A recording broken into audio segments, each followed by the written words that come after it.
Line पार के एकता colony में श्री राम कथा समिति के तत्वाधान में 9 दिवसीय श्री राम कथा की अमृत वर्षा का आयोजन बड़ी ही धूमधाम के साथ आयोजित किया जा रहा है। धर्म नगरी वृंदावन धाम से पधारे कथा व्यास पंडित श्री रामकृष्ण कौशिक जी महाराज अपने मुखारविंद से संगीतमय श्री राम कथा की बड़ी ही मधुर कथा का गुणगान कर उपस्थित सभी श्रोताओं को भगवान की भक्ति में मंत्रमुग्ध कर घूमने के लिए विवश कर रहे हैं।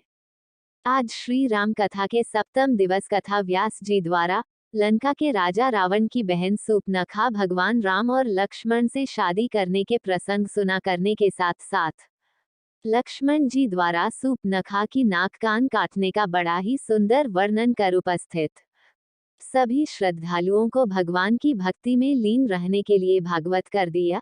तो वही अपनी बहन सूर्पनखा की नाक कान काटने वालों से बदला लेने के लिए रावण ने अपने भाई मरीज को राम और लक्ष्मण को धोखा देने के लिए कहा और कहा कि तुम सोने के हिरण बन जाओ तो मैं सीता का हरण कर लाऊंगा। श्री राम कथा के सप्तम दिवस कथा व्यास जी द्वारा सीता हरण का बड़ा ही मार्मिक प्रसंग सुनाकर उपस्थित सभी श्रद्धालुओं को भगवान की भक्ति में लीन रहने को विवश कर दिया।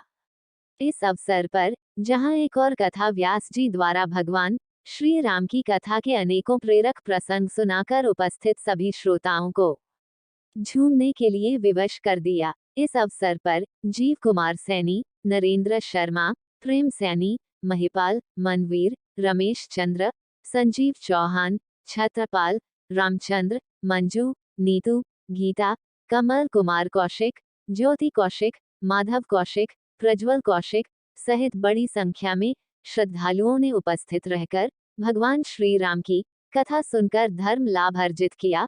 कथा व्यास पंडित रामकृष्ण कौशिक जी महाराज ने अपने मुखारविंद से भगवान श्री राम की कथा का गुणगान करते हुए कहा। भगवान कहने लगे आप कहना क्या चाहती हो? बोले तम समपुर सनमो समनारी, तम समपुर सनमो समनारी, सजोग विधि रचा विचारी, संयोग विधि रचा विचारी, तम समपुर सनमो समनारी। आपके समान तो दूसरा कोई सुंदर पुरुष नहीं है और मेरे समान दूसरी कोई परम सुंदरी नारी। हमारा तुम्हारा विधाता ने बहुत शोध करके जोड़ा बनाया है। देखो एक भाव अर्थात दूसरा,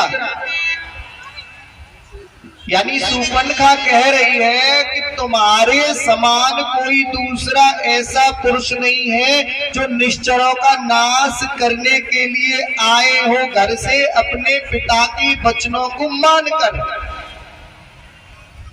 अर्थात तुम अपने पिता के वचनों का पालन करने के लिए वन में पधारे हो, निश्चरों का नाश करने के लिए, और मुझ जैसी कोई दूसरी स्त्री नहीं है जो अपने भाई का सर्वनाश कराने का निमंत्रण लेकर के आई है। एक भाव ये भी प्रकट होता है, तुम्हारे मन में है क्या?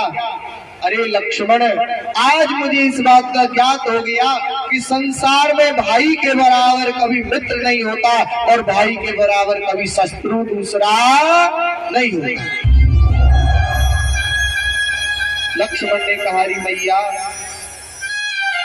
आप इस प्रकार ना सोचिए, मैं आपके चरणों की सौगंध खा करके कहता हूँ री माँ, भैया को कुछ होने वाला नहीं है। आप व्यर्थ की चिंता कर रही है। अरे माँ, जिस जगह से सूरज उदय हो रहा है और जिस जगह तक अस्त हो रहा है वहां तक मेरे भाई का साम्राज्य है, आप चिंता न करें। अरे मैया, पूरब की जगह सूरज चाहे पश्चिम से उदय हो जाए, आकाश के तारे चाहे जमीन पर आ जाए, परंतु मेरे भाई पर संकट आने वाला नहीं है, आप चिंता ना करें। जानकी जी कहने लगी, लक्ष्मण मुझे धनुष बाण दे दो, मैं स्वयं चली जाऊंगी। ये जो सूर्पनखा है, ये पूर्व जन्म में एक सर्पनी थी और ये शेषनाग की पत्नी थी। एक बार क्या हुआ, एक परम सुंदर नाग उसको देख करके ये सूर्पनखा जो सर्पनी रूप में थी, ये मोहित हो गई और मोहित होने के बाद में उस सर्प के साथ में ये समागम करने लगी। और जैसे ही शेष को पता चला कि हमारी स्त्री पराये पुरुष के साथ में समागम कर रही है, तो शेष इस सर्पनी को मारने के लिए दौड़े। तो इस सर्पनी ने अग्नि कुंड में जाकर के कूद करके अपने प्राणों को नष्ट कर दिया।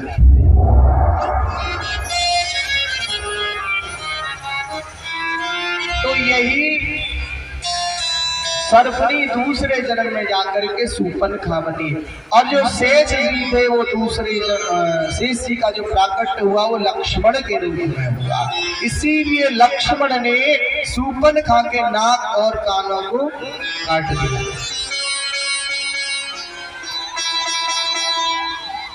इस प्रकार मेरे गुरुदेव एक भाव बताते।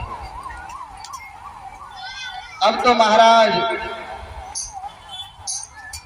नाक कान के बिना बहुत ही विकराल हो गई सूर्पनखा, रोती हुई, चीखती हुई, दौड़ती हुई और खरदूषण के पास पहुंची। खरदूषण पाए गई लगाता,